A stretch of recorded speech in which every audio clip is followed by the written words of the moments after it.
මේ අනන්ත විශ්වය නිර්මාණය වුණාද නැතිනම් නිර්මාණය කළාද? ඒ ගැන අද අපි කතා කරමු නිර්මාතෘව තුළින්. ඉතින් මේ විශ්වය නිර්මාණය වන ආකාරය ගැන විවිධ මත පවතිනවා. ඒ මත අතරින් පැරණිම මත වෙන්නේ දෙවියෙක් හෝ ඉහළ මානයක ජීවියෙකු හෝ ප්‍රභයක් විසින් විශ්වය නිර්මාණය කළා කියන බැවුම් වාදය. මේක ඇත්තටම ආගමික මතයක් නිසා විද්‍යාව මත පදනම් වුණ දෙයක් නෙවෙයි. ඊළඟ මතය වෙන්නේ ස්ථාවර තත්ත්වවාදය. මේ වාදයෙන් කියන්නේ විශ්වයට ආරම්භයක් හෝ අවසානයක් නැහැ කියන කාරණය සහ හැමදාටම විශ්වය පවතිනවා කියන කාරණය. ඒ වගේම විශ්වයේ ප්‍රසාරණයේදී ඒකාකාර පදාර්ථ ඝනත්වයක් පවත්වා ගැනීමට නව පදාර්ථය නිර්මාණය වෙනවා කියන කාරණය මෙතනදී ඉස්මතු කරනවා. තුන්වෙනි මතය වෙන්නේ බහු විශ්ව සහ සදාකාලික ප්‍රසාරණය. මෙතනදී හඳුන්වා දෙන කාරණය වෙන්නේ අනන්ත විශ්වයන්ගෙන් එක් බබල් යුනිවර්ස් එකක් නැතිනම් තනි විශ්වයක් විදිහට අපේ විශ්වය සදාකාලික ප්‍රසාරණය හමුවේ නිර්මාණය වුණා කියන කාරණය. ඉතින් මේ තියරි එක තහවුරු කිරීමට හේතුකාරක විදිහට ෆයින් ටියුනින් නැතිනම් භෞතික නියතයන් ජීවයේ බිහිවට හිතකර වෙන ආකාරයට පවතිනවා කියන කාරණය ඉස්මතු කරනවා. ඒ වගේම ක්වොන්ටම් ශාස්ත්‍රවාදයත් මේ තියරි එකට සාක්ෂි සපයනවා. ඊළඟ මතය වෙන්නේ ආවර්තීව ප්‍රසාරණ සංකෝචන දක්වන විශ්වය එහෙමත් නැතිනම් චක්‍රීය විශ්වය කියන කාරණය. ඉතින් මේ අදහස මගින් ඉස්මතු කරන්නේ අනන්ත ප්‍රසාරණ සංකෝචන දක්වන ස්පන්දාකාරී පැවැත්මක් පවතින විශ්වයක් ගැන. මහා පිපුරුමක් නැතිනම් බිග් බෑන් එකක් වෙලා ඊළඟට විශ්වය හැකිලීමක් වෙලා නැවත පිපුරුවක් වෙනවා කියන මතය තමයි මෙතනදී ඉස්මතු කරන්නේ. ඉතින් අද අපි කතා කරන මතය වන්නේ ක්වොන්ටම්වාදී නිර්මාණකරණයක් නැතිනම් මේ රික්ත උච්චාවචනය කියන කාරණය හරහා ශුන්‍යත්වයෙන් විශ්ව නිර්මාණය වුණේ කොහොමද කියන කාරණය ගැන. ඒ වගේම එතනදී අපි බලාපොරොත්තු වෙනවා ක්වොන්ටම් සිද්ධාන්තයේ මූලික මූලධර්මයක් වන හයිසන්බර්ග්ගේ අයනිස්ථාන න්‍යාය හරහා සෛද්ධාන්තික විශ්ව නිර්මාණය වෙන්නේ කොහොමද කියන කාරණය ගැන සාකච්ඡා කරන්න. ඉතින් මුලින්ම අපි කතා කරමු මේ සිද්ධාන්තය ඉදිරිපත් කළ විද්‍යාඥයා පිළිබඳව. ජර්මන් ජාතික භෞතික විද්‍යාධරයෙක් වුණ මේ වර්නර් කාර්ල් හයිසන්බර්ග් ඉපදුනේ 1901 දී. ඒ කියන්නේ අයින්ස්ටයින් විශේෂ සාපේක්ෂතාවාදය ඉදිරිපත් කරන අවුරුදු 4කට පමණ පෙර. සෛද්ධාන්තික භෞතිකීත්වයේ විශිෂ්ටයෙක් වුණ හයිසන්බර්ග් ක්වොන්ටම් යාන්ත්‍ර විද්‍යාවේ න්‍යාස යාන්ත්‍රිකය ආරම්භ කළා. ඇත්තටම අනිත් කොටස වුණ තරංග යාන්ත්‍රිකය නිර්මාණය කළේ අර්වින් ශ්‍රෝඩින්ගර් කියන විද්‍යාඥයා. ඉතින් මේ හරහා හයිසන්බර්ග් එකිනෙකට ප්‍රතිබද්ධ ගුණයක් නැතිනම් මෙනුම් දෙකක් අතර පවතින අනිශ්චිතතා හැසිරීම ගැන ලෝකෙට ඉදිරිපත් කළා. ඉතින් මොකක්ද මේ අනිශ්චිතතා මූලධර්මය කියලා කියන්නේ? උදාහරණයක් විදිහට වස්තුවක පිහිටීම සහ ගම්‍යතාව කියලා කියන්නේ එකිනෙකට ප්‍රතිබද්ධ ගුණය.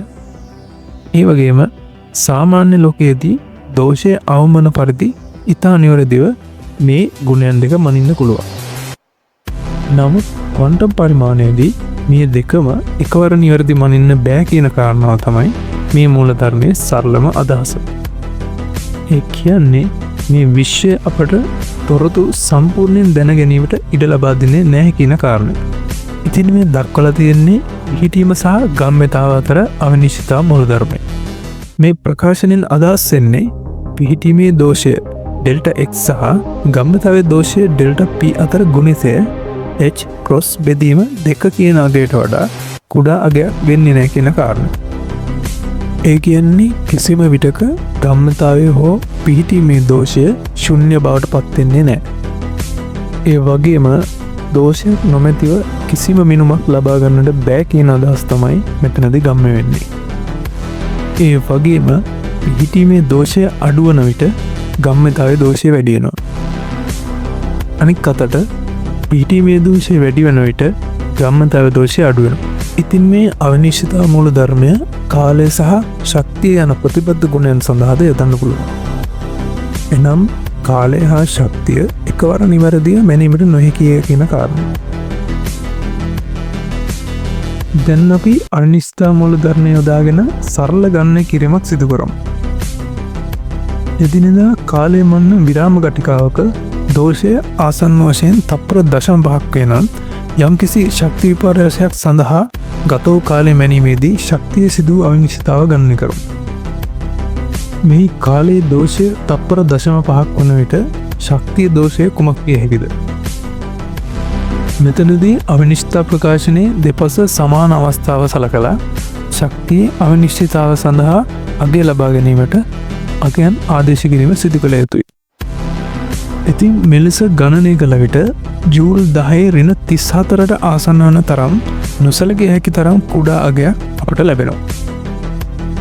ඉතින් මේ අගය ඉතා කුඩා අගයක් බැවින් මෙය ප්‍රායෝගික ලෝකයේ තුල එතරම් වැදගත් නොවන කාරණයක් නමුත් ක්වොන්ටම් ලෝකයේ තුලදී මේ වඩාත් සැලකිය යුතු කාරණයක් බවට පත් වෙනවා.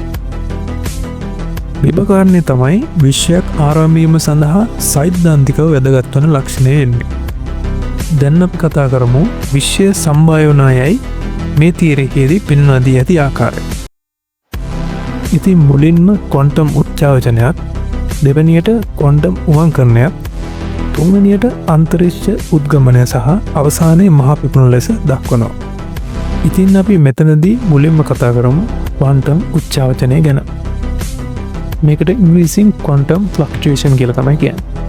ක්වොන්ටම් සහ සාධාරණ සාපේක්ෂතාවාදය සාමාන්‍ය ලෝකයේදී එකඟ නොවත් එකට යෙදිය හැකි පරිමාණයක් පවතිනවා. ඒ වගේම මේ පරිමාණයේ අවකාශයේ දිග ප්ලෑන්ක් දිග ලෙසත් කාලය ප්ලෑන්ක් කාලය ලෙසත් හඳුන්වනවා. නමුත් සමහර විද්‍යාඥයන්ගේ තර්කයන්ට අනුව මීට වඩා කුඩා අගයන් වලදී අවකාශය සහ කාලයට අර්ථයක් රහිත වෙනවා. ඉතින් මේ අවිනිශ්චිතතාව මූලධර්මය යොදාගෙන මෙම ප්ලෑන්ක් කාලයට අදාළව ශක්ති අවිනිශ්චිතතාව ගණනය කරන්න පුළුවන්. ඒ අනුව පහත ආකාරයේ ශක්ති අවිනිශ්චිතතාවක් තමයි ලැබෙන්නේ. ඉන්පසුව ප්ලෑන්ක් දිග යොදාගෙන ප්ලෑන්ක් පරිමාව සහ ශක්ති අවිනිශ්චිතතාව එම පරිමාවෙන් බෙදීම හරහා ශක්ති ඝනත්වයක් ලබා ගන්න පුළුවන්. ඉතින් මේ ප්ලෑන්ක් පරිමාව කියන්නේ අප අත්දකින සාමාන්‍ය අවකාශ පරිමාවක් වගේ ස්වභාවයක් නෙවෙයි. එනම් මේ කුඩා අවකාශය එක්තරා අගයක් පමණයි. ඒ ආකාරයට ඉහත අගයන් ආදේශ කිරීමේදී අතිශය කුඩා පරිමාවක් තුළ අතිවිශාල ලෙස සිදුවන මේ ශක්ති උච්චාවචනය නිසා අලුතින් ලදරු විශ්වයක් ශුන්‍ය සිට පැවැත්මක් කරා පැමිණෙනවා. ඊළඟ පියවර වෙන්නේ ක්වොන්ටම් උමංකරණය. එහෙමත් නැතිනම් ක්වොන්ටම් ටනලින් කියන සංසිද්ධිය. මෙතනදී මේ උච්චාවචනය නිසා ඉලෙක්ට්‍රෝනයක් විභව බාධකයක් කරා එන ආකාරයට මේ ලදරු විශ්වයත් බාධක බිඳගෙන පවතින දෙයක් බවට පත් වෙනවා. ඊට පස්සේ ඇතිවන අස්ථායි බව නිසා අන්තරික්ෂ උද්ගමනය කියන සංසිද්ධිය කරා පැමිණෙනවා. ඒ කියන්නේ විශ්වය ඝාතීය ලෙස හා ඉතා ෂණික ප්‍රසාරණයකට ලක් වෙනවා. අවසානයේ අධිවේගී ලෙස පුපුරා යාමත් සමග පදාර්ථ හා විකිරණ නිර්මාණය වෙනවා. ඉතින් මේ සංසිද්ධිය තමයි අපි හඳුන්වන්නේ මහා පිපරුම කියලා. ඉතින් ඒ ආකාරයට විශ්වයේ මූලික නියමයක් කිසිවක් නොමැති ශුන්‍යත්වයෙන් විශ්වය නිර්මාණය වීම සෛද්ධාන්තිකව ඉතාමත් අලංකාරව පැහැදිලි කරනවා. ඒ වගේම මේ අවිනිශ්චිතතාව නිසා තමයි විශ්වයේ වස්තු මේ ආකාරයේ චලනයේ පවතින්නේ. විශ්වය නිශ්චිත දෙයක් වූවා නම් කාලය ගත වීමක් සිදු නොවී ස්ථිර වෙනස් නොවන විශ්වයක් පවතින්නට ඉඩ තිබුණා. ඒ වගේම ජීවය බිහි වෙන්නෙත් නැහැ. ඒ කියන්නේ අනිශ්චිතතාවට කිසිවක් නැති තැනකින් යමක් නිර්මාණය කිරීමට හැකියාවක් පවතිනවා කියන එක. ඒ වගේම මේ මූලධර්මය මිනුම්වල දෝෂයන් විස්තර කරන සංකල්පයක් විතරක්ම නෙවෙයි. ඒ නිසා තමයි අවිනිශ්චිතතාව විශ්වය නිර්මාණය කළ නිර්මාතෘ බවට පත් වෙන්නේ.